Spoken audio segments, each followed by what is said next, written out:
നമസ്കാരം. വെള്ളറടയിലെ ഒരു അഭിലേഷ് എന്ന് പറയുന്ന ഒരു 13 വയസ്സുകാരൻ്റെ മരണം കേരളത്തെ അടുത്ത കാലത്ത് ഞെട്ടിച്ചിരുന്നു. കൈകൾ പുറകിൽ കെട്ടി ജനലിൽ മരിച്ച നിലയിലാണ് കണ്ടത് എന്നായിരുന്നു അന്ന് റിപ്പോർട്ട് വന്നിരുന്നത്.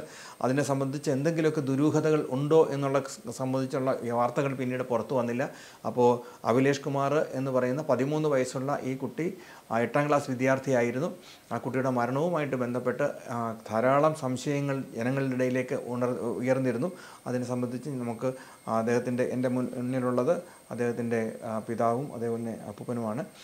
അവരോട് നമുക്ക് ഇതിൻ്റെ കാര്യങ്ങൾ സംസാരിക്കാം. ചേട്ടാ നമസ്കാരം. മോൻ്റെ കാര്യം എങ്ങനെയാണ്? നമ്മുടെ വലിയൊരു സംശയമുണ്ടോ? എന്താ സംഭവം എന്നാണ്? മരണത്തിന് ഒരു സംശയമില്ല, അത് ദൈവഹിതം എന്നാണ് ഇപ്പം ഞാൻ വിശ്വസിക്കുന്നത്. മരിച്ചു എന്ന് അവൻ എന്താണ് ഉൾപ്രയാസമെന്ന് നമുക്കറിയില്ല. അല്ലാതെ എൻ്റെ ഇപ്പം ഞാൻ വിശ്വസിക്കുന്നത് അവൻ ഗെയിം കളിച്ചതായിരിക്കാം എന്നായിരിക്കും ഞാൻ വിശ്വസിക്കുന്നത്. ഈ 2 കൈയും കെട്ടിയാണ് മരണപ്പെട്ടത്. അങ്ങനെ അല്ല, 2 കൈയും പുറക്കിലായിരുന്നു. അത് കെട്ടിയതായല്ല, എല്ലാം കറക്കായിരുന്നു. ഞാൻ പറയുന്നു, ഞാൻ അതൊക്കെ എനിക്ക് കാശ് തന്നുമില്ല. ഫോറൻസിക് വിദഗ്ധരാണ് പറയുന്നത് ഇത് സ്കൗട്ടിലെ ഒരു ടെക്നിക്കൽ കറക്കാണ്, കെട്ടില്ല എന്ന് പറയുന്നത്. ഇനി മുടിച്ചുകൊണ്ടോ ഞാൻ കണ്ടുമില്ല. ഈ അന്ന് സ്കൂളിൽ PTA മീറ്റിംഗ് ഉണ്ടായിരുന്നു. അന്നെന്താ മോനെ കൊണ്ടുപോകണ്ടേ? മോൻ പോകത്തില്ലേ PTA മീറ്റിങ്ങിന്? അല്ല, പോകണമായിരുന്നു. അന്ന് അവർ ചർച്ച് ഫാസ്റ്റ് പ്രെയർ ഉണ്ടായിരുന്നു, പ്രാർത്ഥന ഉണ്ടായിരുന്നു. അതിൻ്റെ ചിലവൊക്കെ സ്പോൺസറൊക്കെ ഇവരായിരുന്നു, അമ്മയും മോനുമായിട്ടാണ്. അതുകൊണ്ട് പോകണ്ടെന്ന് പറഞ്ഞു. അത് പ്രശ്നമല്ല, വലിയ സീരിയസ് കേസല്ല. നിങ്ങൾ പോയിരുന്നോ? അല്ല, നമ്മുടെ ഈ വീട്ടും കൃഷി കാര്യങ്ങളായിട്ട് നമ്മൾ അത്രയേ ഉള്ളൂ. അതിനു വേണ്ടിയാണ് നമ്മളിവിടെ നിൽക്കുന്നത്. അപ്പോൾ രാവിലെ 6 മണിക്ക് അവൻ്റെ അമ്മ ഒരു ചായ കൊടുക്കുന്നു, എല്ലാവർക്കും ചായ കൊടുക്കുന്നു. 4 വ്യക്തികളെ ഇവിടെ ആവുന്നുണ്ടായിരുന്നു. അതായത് ആ പയ്യനും അമ്മ, അച്ഛൻ, പയ്യൻ്റെ അപ്പച്ചൻ, അതാ അമ്മയുടെ അച്ഛൻ. 4 വ്യക്തികളെ ഇവിടെ ഉണ്ടായിരുന്നു. രാവിലെ എല്ലാവർക്കും അമ്മ ചായ കൊടുത്തിട്ട് അവൻ പ്രെയർ ചെയ്യുന്നു, ബൈബിൾ വായിച്ച് പ്രെയർ ചെയ്തിട്ട് ഇവർ 8 മണിക്കകത്ത് പ്രെയർ ചെയ്തിട്ട് അവൻ്റെ കളി കാര്യങ്ങളൊക്കെ നടത്തുന്നു. നമ്മളെവിടെയെങ്കിലും 8 മണിയായപ്പോൾ അവൻ്റെ അമ്മ പറയുന്നു, മക്കളെ ഞാൻ ചേച്ചിയുടെ വീട്ടിലോട്ട് പോകുന്നു, മക്കളെ ഒരു കാര്യം പെട്ടെന്ന് കുളിച്ച് റെഡിയായി ഇത് ചർച്ചിലേക്ക് ഒരുങ്ങി നിൽക്കണമെന്ന് പറഞ്ഞു. അമ്മ പോകുന്നുണ്ട്, വണ്ടി എടുത്തുകൊണ്ട്. 8 മണിക്കാകുമ്പോൾ ഞങ്ങൾ പറഞ്ഞു, മക്കളെ നിങ്ങൾ ആരും കാപ്പി കുടിക്കും? ഇല്ല, ഇപ്പം കാപ്പി കുടിക്കുന്നില്ല. ശരി, നമുക്ക് യൂണിഫോം നനച്ചിടാം, അവൻ്റെ ഡ്രസ്സുകൾ നനച്ചിടാൻ വേണ്ടി നമുക്ക് കുടുംബ വീട്ടിലേക്ക് പോകണം, തറവാട്ടിലേക്ക് പോകണം. അവിടെ ഉള്ളൂ അതിൻ്റെ കാര്യങ്ങളൊക്കെ. അവരൊക്കെ നമ്മളെല്ലാം 3 പേരായിട്ട് തുണികളൊക്കെ നനച്ച് അവൻ്റെ ഡ്രസ്സിൽ തന്നെ ഇപ്പോഴും ആ ആശയം തന്നെ കിടക്കുന്നു. അത് തിരിച്ച് ഞങ്ങൾ 9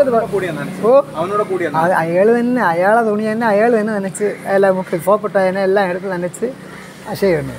ഞാൻ വെള്ളം കോരും, എന്നിട്ട് വെള്ളം കോരി കൊടുക്കും. അപ്പം ഞാൻ സോപ്പിട്ടു തുണിയാണ്. അപ്പോൾ മനസ്സിലായോ? അപ്പോൾ ഹാപ്പിയായിട്ടായിരിക്കുന്നു. അയ്യോ, നല്ല ഹാപ്പി, വെരി ഹാപ്പി. അവിടെ ഒരു മടിയുമില്ല. അതായത് നാട്ടുകാരോട് ചോദിക്കുക, അവർ തുള്ളി ചലിച്ച് കളിച്ച് തന്നെ വന്നുകൊണ്ടിരുന്നത്. അങ്ങോട്ട് പോയതും കാണുന്നു, തിരിച്ച് വരുന്നത്. 9:10 വീണ്ടും വീട്ടിലോട്ട് വരുന്നു. അപ്പോൾ ഇനി സമയമായി കാപ്പ് കുടിക്കാൻ ആരെല്ലാം എല്ലാവരും 3 കാപ്പ് കുടിക്കുന്നു. 9:35 അദ്ദേഹം അപ്പച്ചൻ കടയിൽ മത്സ്യം വാങ്ങിക്കാൻ പോകുന്നു. ഞാൻ അതായത് കുഞ്ഞിൻ്റെ തന്ത അദ്ദേഹം വീണ്ടും ഫാമിലി വീട്ടിലോട്ട് പോകുന്നു. ഇതിൻ്റെ ഇടയ്ക്ക് എന്ത് സംഭവിച്ചു എന്ന് ഞങ്ങൾക്കറിയില്ല. 10:05 ഇവിടെ കൂട്ടാൻ നിലവിളി എന്ന് പറയുന്നത് ഞാൻ കണ്ടില്ല. ഇതിൻ്റെ ഇടയ്ക്ക് പോലീസ് വരുന്നു, പട്ടാളം വരുന്നു, എല്ലാം വരുന്നു. എനിക്കതേ അറിയാം. അച്ഛനെ ചോദ്യം ചെയ്തു? എന്നെയും ചോദ്യം ചെയ്തു. എന്താ പറഞ്ഞു പോലീസിനോട്? പോലീസ് എൻ്റെ അടുത്ത് വന്ന് അത് ചാനലിൽ പിന്നെ അവരെ പോലീസ് പറയാം, അത്രേ ഉള്ളൂ. പിന്നെ അത് പറയാനുള്ളൂ. ഇപ്പം പോലീസ് ആത്മഹത്യയാണെന്ന് തന്നെ പറഞ്ഞു. അതുവരെ ഈ ഫോറൻസിക് വിദഗ്ധ വരുന്നവരെ അവർ മർഡർ എന്നാണ് അവർ വിശ്വസിച്ചിരുന്നത്, സംശയാസ്പദം പറഞ്ഞിരുന്നു. ഫോറൻസിക് ഡോഗ് സ്ക്വാഡ് വന്നതിന് ശേഷം വന്നിരുന്നു. അയ്യോ ആരെയും ഡോഗ് സ്ക്വാഡ് വന്നിട്ട് മിണ്ടാതെ അവിടെ നിന്നല്ലാതെ അവൻ്റെ ശരീരത്തിൽ വേറൊരാളുടെ സ്പർശനം ഏറ്റിട്ടില്ല എന്ന് ഫോറൻസിക്. പിന്നെ ആ ക്വസ്റ്റ്യൻ മാറ്ററേ ഇല്ല നമുക്ക്. പിന്നെ ആടുത്തൊരു ക്വസ്റ്റ്യൻ ചോദിച്ചിട്ട് അന്നത്തെ ദിവസം നമ്മൾ വഴക്കൊന്നും പറഞ്ഞിട്ടില്ല ആരെടുത്ത്. അയ്യോ, ആവശ്യമില്ലല്ലോ, ഞങ്ങൾക്ക് ആവശ്യമില്ല. എന്ത് വഴക്ക്? അവനല്ല, പഠിക്കുന്നവനാണ്. അമ്മ ചില സമയം പഠിക്കുന്ന സമയത്ത് അവൻ എന്തെങ്കിലും മാർക്ക് പറഞ്ഞാലോ അല്ല പഠനത്തിന് ഒരു കൊട്ട് കൊടുക്കുമായിരിക്കും, 2 കൊട്ട് കൊടുക്കുമായിരിക്കും, അത്രയല്ല. ഒരു അമ്മ അടിക്കുമ്പോൾ എനിക്ക് വിഷമം വന്നിട്ട് അടിക്കരുത് പറഞ്ഞിട്ടുണ്ട്. പഠിക്കുന്ന കുട്ടിയാണ്. എന്തെങ്കിലും ചെറുത്ത് മിസ്റ്റേക്ക് ഒന്നും അതിലൊന്നും വലിയ മെച്ചമൊന്നും അല്ല, വലിയതൊന്നും അല്ല പിന്നെ അതുകൊണ്ടാണ്. എന്നാലും ഞാൻ പറയുമ്പോൾ എല്ലാവരുടെയും അഭിപ്രായം അമ്മ അടി കൊടുക്കുന്നതിലൊന്നും കുഴപ്പമില്ലാതിരിക്കും, സ്വാഭാവികം. അവൻ രക്ഷപ്പെടാൻ വേണ്ടിയാണല്ലോ, അവൻ്റെ ഇമ്പ്രൂവ്മെൻറ്റ് വേണ്ടിയാണ് അമ്മ അടിക്കുന്നത്, അല്ലാതെ അവൻ തകർന്നു പോകുന്നതല്ല. ഞാൻ തൊട്ടിട്ട് അത് അവരടിയുടെ നമുക്കറിയാം കൊണ്ടിരിക്കുമെന്ന്. അല്ലെങ്കിൽ ഒന്നോ രണ്ടോ കൊച്ചു ചുള്ളി കമ്പിട്ട് അടിയായിരിക്കും, അതൊക്കെ വേദനിക്കും, വലിയ വേദനിക്കും, വേറെ ഒന്നും ചെയ്യില്ല. അബദ്ധം എൻ്റെ മകനോ എനിക്ക് ആരെയും സംശയമില്ല, അബദ്ധം പറ്റിയതാണ്. പിള്ളേക്ക് അങ്ങനെ ഒരു സൂസൈഡ് ചെയ്യുന്നുള്ള അതാണ് ഞാൻ സൈക്കോളജി നോക്കിയത്. എന്തായാലും ഒരു മരണത്തിന് മുമ്പ് ഒരു അരമണിക്കൂർ മുമ്പെങ്കിലും അവൻ കാമാവും, ഒരു ദുഃഖിതനാവും. അത് നമുക്ക് കണ്ടാൽ മനസ്സിലാവും. ഞാൻ പോകുന്നവരങ്ങനെ അവൻ്റെ അപ്പച്ചന് ചോദിക്കും, ഒരു കുഴപ്പവുമില്ല. ദൈവം വിളിച്ചിട്ടുണ്ട്, മക്കളെ നീ വരണ പോയിട്ട് വരാമെന്ന്. ഇല്ല അപ്പച്ച ഞാൻ കുളിക്കണം, എനിക്ക് സമയമായി, പോകാൻ സമയമായി പള്ളിയിലോട്ട്.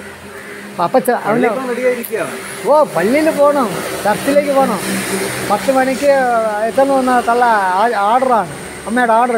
മക്കൾ 10 മണിക്ക് അവിടെ നീ 10:10 നിങ്ങൾ വന്നെത്തണം ചർച്ചിലേക്ക്. അതെ സാർ, സന്തോഷത്തായിട്ട് അവൻ കുളിക്കുന്ന ഡ്രസ്സ് അമ്മയുടെ ഡ്രസ്സ് കളറിൽ തന്നെ എനിക്ക് ഡ്രസ്സ് വേണം. ഇന്നും അവളെ കയ്യിൽ തന്നെ ഇരിക്കുകയാണ് പച്ച ഡ്രസ്സ്, അമ്മയുടെ ഷാൾ. അമ്മ ആ റൂമിൽ കയറില്ല അമ്മ, അതിൻ്റെ ആവശ്യമില്ല. അവന് തനി റൂമാണ്, ഞാൻ വേണമെങ്കിൽ വരാണെങ്കിൽ ഞാൻ കാണിച്ചു തരാം. അവന് തനി റൂം, എല്ലാ സജ്ജീകരണവും അവൻ വെച്ചിട്ടുണ്ട് അവിടെ നിൽക്കും. ഇപ്പം അവൻ എന്തിനാ റൂമിൽ പോയി അലമാര എന്തിനു തുറന്നു എന്ന് ഞങ്ങൾക്കറിയില്ല.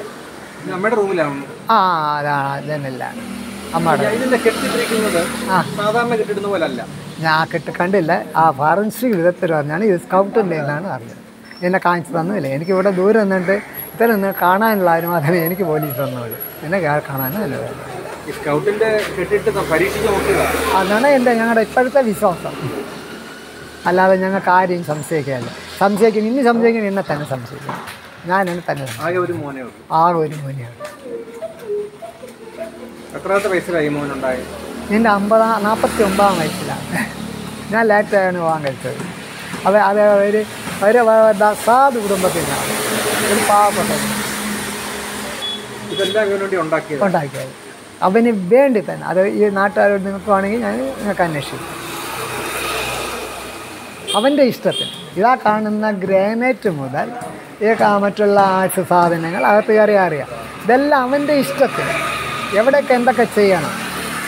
ഞാൻ ചോദിച്ചു, മക്കൾ ഇതെവിടെ നിന്നാണ് പഠിച്ചത്, ഇതെവിടെ നിന്ന് കണ്ടു? അത് പപ്പയാങ്ങനെ പോകണല്ലേ, ഞാൻ എത്ര വീട് പാലിയച്ഛന് പോയിട്ട് എത്ര കല്യാണമൊക്കെ വീടുള്ളത്, അപ്പോൾ അവിടെയൊക്കെ ഇതൊക്കെ ഉണ്ട് പപ്പാണ്. അപ്പോൾ അത് അവർ കണ്ടുപിടിച്ചതായിരിക്കാം, അവരുടെ ഇതായിരിക്കാം. പിന്നെ സാറിന് അകത്ത് കയറാം, നമുക്ക് കാണാം. അപ്പോൾ ഓരോന്നും എല്ലാം അവൻ്റെ മോഡിഫിക്കേഷൻ. ഈ കമ്പി സിമെൻറ്റ് കട്ട ഇതൊക്കെ അങ്ങനെ എടുക്കാൻ ഞാൻ കൊണ്ടുപോയിട്ടില്ല. ബാക്കി എല്ലാ സാധനവും എടുക്കാൻ ഇവിടെ നിന്ന് ആവൂർ തക്കല എല്ലാ ഓരോ സാധനങ്ങൾ ഞാൻ അവൻ്റെ കാറിൽ കൊണ്ടുപോയാണ് ഇതെത്തേണ്ടത് അവൻ്റെ ഇഷ്ടത്തിൽ. അവിടെ ടീച്ചർമാർ വഴക്ക് പറഞ്ഞത് അങ്ങനെ അങ്ങനെ ഇല്ല. അത് നമുക്ക് 100% അവനെ വഴക്ക് പറഞ്ഞിട്ടില്ല. പിന്നെ ഞങ്ങൾ അടി കൊടുത്ത് പഠിപ്പിക്കണമെന്ന് പറഞ്ഞപ്പോൾ ഇല്ലാന്ന് തള്ളി കളഞ്ഞത്. അവന് പഠിക്കാൻ എങ്ങനെയായിരുന്നു? അല്ലേ, നമുക്കിപ്പോൾ ഇപ്പോഴും അവൻ്റെ അതായത് 1 മുതൽ 6ാം ക്ലാസ് 5ാം ക്ലാസ് വരെ ഫസ്റ്റ് സെക്കൻഡ് റാങ്ക് എടുത്തുകൊണ്ടിരുന്ന കുട്ടിയാണ്. ഞങ്ങളത് CBSE-ലായിരുന്നു അവൻ പഠിച്ചുകൊണ്ടിരുന്നത്. 6 മുതൽ ആണ് സ്റ്റേറ്റ് സിവിൽ കേട്ട്. അപ്പോഴവൻ അല്പം ഡള്ളായി. സ്റ്റാറ്റിൽ വന്നപ്പോൾ അവൻ ഡള്ളായി. അവൻ ധാരണയില്ല എക്സാമിന് പുസ്തകം വായിക്കുന്ന വയത്. പക്ഷേ ഈ സ്റ്റേറ്റ് സിലബസിൽ അവർ ക്വസ്റ്റ്യൻ എനിക്ക് ആദ്യം മനസ്സിലായില്ല. അപ്പോൾ ഞാൻ ആ ക്വസ്റ്റ്യൻ ചോദിക്കുന്നതെന്നല്ല, ഈ പഠിപ്പിക്കുന്ന കാര്യമല്ല പറഞ്ഞത്, ജനറലായിട്ടാണ് കൂടുതലും വരുന്നത്. എന്തിടാ ഞാൻ ഞാൻ ക്വസ്റ്റ്യൻ ആൻസർ പഠിച്ചുകൊണ്ട് ഇവിടെ എനിക്ക് ക്വസ്റ്റ്യൻ കിട്ടുന്നില്ല അപ്പോൾ ഒരു എക്സാമിന് ഒരുപാട് മാർക്ക്. അപ്പോൾ ടീച്ചേഴ്സ് വിളിച്ചു, ആളല്പം ഒരുപാട് താഴത്തെ പാർക്കുകൾ താഴെ. അപ്പോൾ പറഞ്ഞ് അവൻ്റെ പപ്പയും പറയുന്നവന് മനസ്സിലാക്കി ഇത് ഞാൻ കൊടുക്കാം. പിന്നീട് ടീച്ചർ അയ്യോ ഇത് എളുപ്പമാണല്ലോ എന്ന് പറഞ്ഞ് അവർ പറയുന്നു. ഞാൻ വീണ്ടും ക്വസ്റ്റ്യൻ പേപ്പർ ഒന്നുകൂടെ നോക്കി 1-2 പ്രാവശ്യം പ്രിപ്പയർ ചെയ്തപ്പോൾ ജയിക്കാനുള്ള മാർക്കിനെക്കാട്ട് അതായത് 50% മാർക്ക് അവിടെ തന്നെ അവൻ്റെ ആൻസർ അവിടെ ഉണ്ടാവും പേപ്പർ. കഴിവുള്ള കുട്ടിക്ക് അത് എഴുതാൻ പറ്റും. ഞാൻ പിന്നെ വളർത്തിയോ അതിന് പൊന്നല്ല അത് മാണിക്കക്കല്ലാണ്. അങ്ങനെയാണ് ഞാൻ വന്നത്. അവൻ്റെ എനിക്ക് അന്നൊരു അഭിമാനമുള്ളൂ. അവൻ്റെ ആ സ്കൂളിലുള്ള ഇത് മെഡലുകളും 1ാം ക്ലാസ് മുതലേ അവൻ്റെ മെഡൽ, അതുപോലെ ചർച്ചിൽ നിന്ന് വരുന്ന മെഡൽ, അത് നിങ്ങൾക്ക് വേണമെങ്കിൽ ക്യാമറ വെച്ച് പിടിക്കാൻ, ഞങ്ങൾ കള്ളം പറയുന്നെങ്കിൽ അത് അവിടെ തന്നെ ഉണ്ട്. അവൻ വീട് വെച്ചപ്പോൾ തന്നെ ഞാൻ ഒരു ഷോക്കേസ് ഇവിടെ ശരിയാക്കി. അപ്പോൾ എൻ്റെ റൂമിൻ്റെ സൈഡിൽ ഞാൻ എന്ന് ചോദിച്ച് ഞാൻ അവിടെയും ഒരു ഷോക്കേസ്, എൻ്റെ മെഡലുകളെല്ലാം ഇവിടെ കാഴ്ചയ്ക്ക് വെക്കാം. ആ വെച്ചിട്ട് ആ ഇന്നൊരു മീൻ മേടിക്കാൻ പോയിരുന്നോ? ഞാൻ മീൻ വാങ്ങിക്കാൻ പോയിരുന്നു. അവനെ വിളിച്ച് മക്കൾ വാന്ന് പറഞ്ഞു. ഇല്ല അപ്പം പോയി കുളിക്കട്ട് പെട്ടെന്ന് വരികയെന്ന് പറഞ്ഞു. മീൻ ഇവിടെ നിന്ന് അപ്പുറത്ത് തന്നെ ചന്ത. അവിടെ ചെന്ന് 100 രൂപ മീൻ, അവിടെ പോയപ്പോൾ മീൻ വിലയായി. 100 രൂപ മീൻ വാങ്ങിച്ച് കൊണ്ടുവന്നു. ഈ കഥ ലോക്ക് ചെയ്ത് ഞാൻ തള്ളി തുറന്ന് കയറി. അവിടെ മുതലേ വിളിച്ച് മക്കളെ എന്ന് വിളിച്ച് അവിയെ പൊടിയാന്ന് വിളിച്ചുകൊണ്ട് അകത്ത് പോയി. മുകളിൽ കയറി മീൻ കൊണ്ടുവന്ന് ഫ്രിഡ്ജിൽ വെച്ച്. ഞാൻ ഈ ഷർട്ട് തന്നെ ഇട്ടിരുന്നത്. ഈ ഷർട്ട് ഫിനിഷ് ചെയ്യാൻ ഫ്രിഡ്ജിൽ കൊണ്ട് വെച്ചിട്ട് കുളിക്കാനായിട്ട് എൻ്റെ റൂം ഇതാണ്. ഈ റൂമിൽ വന്ന് ഉടുപ്പിനെ മാറ്റിയിട്ടിട്ട് എണ്ണ തേച്ച് കുളിക്കാനായിട്ട് ശകലം വെള്ളം പിടിച്ചു ബക്കറ്റിൽ. വീണ്ടും പിള്ളേരെ വിളിച്ചിട്ട് കിട്ടിയില്ലല്ലോ എന്ന് പറഞ്ഞുകൊണ്ട് വീട്ടിൽ വന്ന് മുകളിൽ കയറിയപ്പോഴാണ് അവൻ്റെ റൂമിൽ കുഴപ്പമൊന്നുമില്ല. അപ്പുറത്തെ റൂം ചാരിയിരുന്നു. ഞാൻ തള്ളി തുറന്നപ്പോൾ അവൻ ജനലിൽ ചാരി നിൽക്കണം. ഞാൻ ചെന്ന് അപ്പോൾ അവൻ്റെ മുഖത്തൊക്കെ തുണിയൊക്കെ മൂടിയിരുന്നു, തലയിലൊക്കെ. മക്കളെ എന്ന് പറഞ്ഞ് തുണി അങ്ങ് മാറ്റി. മക്കളെ മോനെ എടേ പൊടിയാ, നീ എന്തിൻ്റെ, നീ പള്ളിയിൽ പോകണ്ടേ, നീ ഇങ്ങനെ എന്തിനും ചാരി നിൽക്കണം. തുണി അടിച്ച് നോക്കിയപ്പോൾ, തുണി പൊക്കി നോക്കിയപ്പോൾ ഉള്ള പിന്നെ ഒന്നുമില്ല. ഞാനും സ്വപ്പം വിഷമിച്ച് ഞാനും നെഞ്ചിലടിച്ച് വിളിച്ച്. അത് അവൻ്റെ കുഞ്ഞമ്മയാണ് അവിടെ താമസിക്കുന്നത്. വലിയ കുഞ്ഞമ്മ. അത് മീൻ വാങ്ങിച്ചുകൊണ്ട് എൻ്റെ പിറക്കെന്ന് വന്നു. പക്ഷേ ഞാൻ അവരെ കണ്ടില്ല. ഞാൻ ഇവിടെ വന്ന് ഈ നെഞ്ചിലടിച്ച് കരഞ്ഞപ്പോൾ അവർ ഓടി വന്ന് നോക്കിയപ്പോൾ, ഞാൻ കഥ തുറന്ന് അവർ നോക്കിയപ്പോൾ അത് ഇങ്ങനെ ചാരി നിൽക്കുകയാണ്. പിന്നെ ഉള്ള കാര്യങ്ങളൊന്നും എനിക്ക് ഈ തലയിൽ എങ്ങനെ തുണി വന്നത് എന്താ അതിനെപ്പറ്റി അറിയാൻ പാടില്ല. തലയിൽ എന്ത് തുണിയായിരുന്നത്? തലയിലുണ്ടായിരുന്ന തുണി ഉടുപ്പായിരുന്നോ, ഷർട്ടായിരുന്നോ? ഷാളിന്റെ ബാക്കി ഭാഗം. ഷാള്, വേറെ ഒന്നുമല്ല, ഷാള്. ഇത് അവന്റെ അമ്മയുടെ മുറിയിലായിരുന്നു? അവൻ്റെ അമ്മയുടെ മുറിയിൽ. കാല് നിലത്ത് മുട്ടി നിൽക്കുകയാണെങ്കിൽ അത് ഞാൻ ഗവനിച്ചില്ല എന്ന് പറഞ്ഞാൽ ഞാൻ അതൊന്നും ഗവനിച്ചില്ല. അതിനുമുമ്പ് ഞാൻ ആ പടം അങ്ങ് കിടുങ്ങിപ്പോയി. നെഞ്ചിലടിച്ച് വിളിച്ച്. അതല്ലേ ഇങ്ങനെ സംഭവിക്കുമെന്ന് ആയിരിച്ചില്ലല്ലോ. രാവിലെ അവനെ ഇവിടുന്ന് ഇറങ്ങി പോകുമ്പോൾ മാനസിക വിഷമം വല്ലതും കാണിച്ചു? ഞങ്ങൾ 3 പേരും കൂടെ അല്ലേ പോയതും, തുണി നനച്ചതും, വന്ന് കാപ്പ് കുടിച്ചതും. 3 പേരും കൂടെ ഒരിടത്തിരുന്നത് പോലെ 3 പേരും കൂടെ 3 കസേരയിലിരുന്ന് കാപ്പ് കുടിച്ച് ഞാൻ അവനെ വിളിക്കും. ഞങ്ങൾ 2 പേരും കൂടെ അങ്ങോട്ട് ഇറങ്ങി, അവരങ്ങോട്ട് ഇറങ്ങി, ഞാൻ ഇങ്ങോട്ട് ഇറങ്ങി. ഞാൻ പറഞ്ഞു മക്കൾ വാങ്ങണ്ടേ, മീൻ വാങ്ങിക്കാണ്ടേ? അപ്പച്ചൻ പെട്ടെന്ന് വരും, ഞാൻ കുളിക്കണം. ഇവിടെ നിന്ന് അവിടെ ചെന്ന് മീൻ വാങ്ങിച്ചാണ്ട് കൂടെ 5 മിനിറ്റ് അല്ലെങ്കിൽ 10 മിനിറ്റ് അല്ലെങ്കിൽ 15 മിനിറ്റ്, അതിനപ്പുറത്തൊന്നും ആയില്ല. മീൻ വാങ്ങിക്കാൻ വേണ്ട അവൻ ഉണ്ടായിരുന്നു. അവൻ ഉണ്ടായിരുന്നു. വന്നപ്പോഴാണ് ഇങ്ങനെ സംഭവിച്ചത്. ബാക്കി കാര്യങ്ങളൊന്നും എനിക്കും അറിഞ്ഞു. എന്താണ് യാതെ എന്ന് വെച്ചാൽ കഥകളും തുറന്നിട്ടില്ല, റൂമുകളൊന്നും തുറന്നിട്ടില്ല. അടച്ചിരുന്ന കഥ അതുപോലെ തന്നെ, റൂം അതുപോലെ തന്നെ ഉണ്ടായിരുന്നു. ബാക്കി കാര്യങ്ങളൊന്നും എനിക്കും അറിഞ്ഞു. ഇല്ല കുറ്റിയെ ഒന്നും ഇട്ടിരുന്നില്ല, ചേർത്ത് ചാരിയിരുന്നു. ഞാൻ ചെന്ന് തള്ളി തുറന്നപ്പോൾ അങ്ങ് തുറന്നു. ഒരു മരണത്തിന് മുമ്പ് സാർ എപ്പോഴായാലും ഒരു കുട്ടി ഒരു മൗനം ബാലിക്കും, സത്യമാണ്. അതൊരു സൈക്കോളജിസ്റ്റാണ്. ചിരിച്ചു കളിക്കുന്ന കുട്ടിയാലും എത്ര കുട്ടിയാലും ഉള്ളിൽ കൊണ്ട് നടന്നാലും എന്തായാലും ഒരു അരമണിക്കൂറിന് ആൾ കാണും.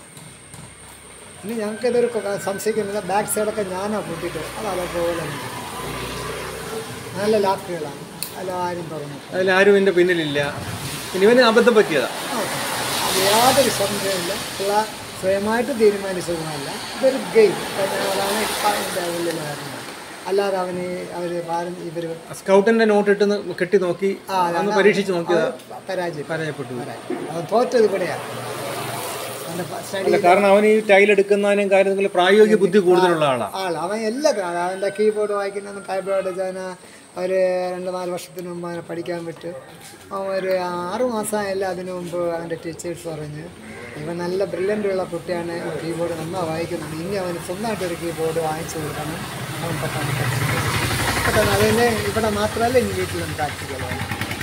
അങ്ങനെ നമ്മൾ കീബോർഡ് വാങ്ങിച്ചു കൊടുക്കണം. അതവിടെ ആ പാട്ട് പാടുന്ന കീബോർഡൊക്കെ അച്ഛനോട് നല്ല സ്നേഹത്തിലല്ലായിരുന്നു? ഭയങ്കര സ്നേഹമെന്ന് പറഞ്ഞാൽ അവയും എൻ്റെ വീട് ഇവിടെയല്ല, എൻ്റെ വീട് കരുപ്പുറക്കുണമാണ്. അവിടുന്ന് വരുമ്പോൾ തന്നെ വലിയ സ്നേഹമാണ്, യാതൊരു വിരോധമല്ല. വന്ന ഉടനെ അപ്പച്ചാന്ന് വിളിച്ചും കൊണ്ട് അടുത്ത് വരെയും മുത്തം തരികയൊക്കെ ചെയ്യും. ജനിച്ചതിന് ശേഷം ഞാൻ അവന് പലഹാരം വാങ്ങിച്ച് വല്ലാതെ കൊടുത്തിട്ടില്ല. അദ്ദേഹം അവിടെ നിന്ന് വരുമ്പോൾ 2 കിറ്റിലാകും ഞാൻ പറയും, ഞാൻ വഴക്ക് പറഞ്ഞിട്ടുണ്ട്. എന്തിന് ഇവിടെ ഇല്ലാത്ത ആഹാരമോ, എന്തിന് നിങ്ങൾ അവിടെ നിന്ന് കെട്ടിച്ചാൽ മതി? സത്യമായിട്ട് ഇത്രയും 13 വർഷമായിട്ട് അദ്ദേഹം കൊണ്ടുവന്ന പോലെ ഞാൻ വാങ്ങിച്ചു ഒട്ടും ഉണ്ടായിരുന്നിട്ടില്ല. പലഹാരങ്ങളൊക്കെ വാങ്ങിച്ചു ഇദ്ദേഹം കെട്ടിച്ചാൽ പലപ്പോഴും നമ്മുടെ മിക്സറോ ബൽക്കെന്താ അവന് ആവശ്യപ്പെട്ട അവൻ ചോദിക്കും. അവന് ഏറ്റവും കൂടുതൽ പിന്നെ വെള്ളക്കടയിൽ വന്ന് ഇറങ്ങി അവിടെ നിന്ന് ഞാൻ 10 പൊറോട്ടയും 3 പലഹാരവും വാങ്ങിക്കും. അവൻ ഇവിടെ വന്ന് കഴിക്കുമ്പോൾ പറയും, അപ്പച്ച പൊറോട്ട തിന്ന എൻ്റെ വയറ് ഇടം മരുന്ന് കൊടുക്കും. അങ്ങനെ ഇരുന്ന് ഒടുവിൽ പിന്നെ അതുകൊണ്ട് അപ്പച്ചൻ പൊറോട്ട വാങ്ങിച്ചുകൊണ്ട് കൊടുക്കും. അവന് പൊറോട്ടയോട് ഭയങ്കര സ്നേഹമാണ്, ഇഷ്ടമാണ്. അത് അവൻ്റെ വലിയമ്മയുടെ വീട്ടിൽ പെയ്യാലും പിന്നെ പൊറോട്ട അവരുണ്ടാക്കി കൊടുക്കും. അല്ലെങ്കിൽ 2 മക്കളുണ്ട്, അവർ വാങ്ങിച്ചു കൊടുക്കും. അവൻ്റെ വലിയച്ഛൻ വാങ്ങിച്ചുകൊണ്ട് കൊടുക്കും. അതിന് വേറെ ഒന്നും വേണ്ട, 2 പഞ്ചാര മതി. പക്ഷേ പൊറോട്ടയ്ക്ക് അത്യാവശ്യമാണ്. ഇവിടെ തള്ള ഉണ്ടാക്കി കൊടുക്കും. അത് പോയിട്ടാണ് ഞാൻ വാങ്ങിക്കുന്നത്. അത് പോയിട്ടാണ് അവൻ്റെ വലിയമ്മയും വലിയച്ഛനും ഒക്കെ വാങ്ങിച്ചു കൊടുക്കണം. അവൻ്റെ ചേട്ടന്മാർ വാങ്ങിച്ചു കൊടുക്കുന്നത്. അല്ല വേറെ അവന് നമ്മളെപ്പറ്റി ഒരു കുഴപ്പവും പരാതിയും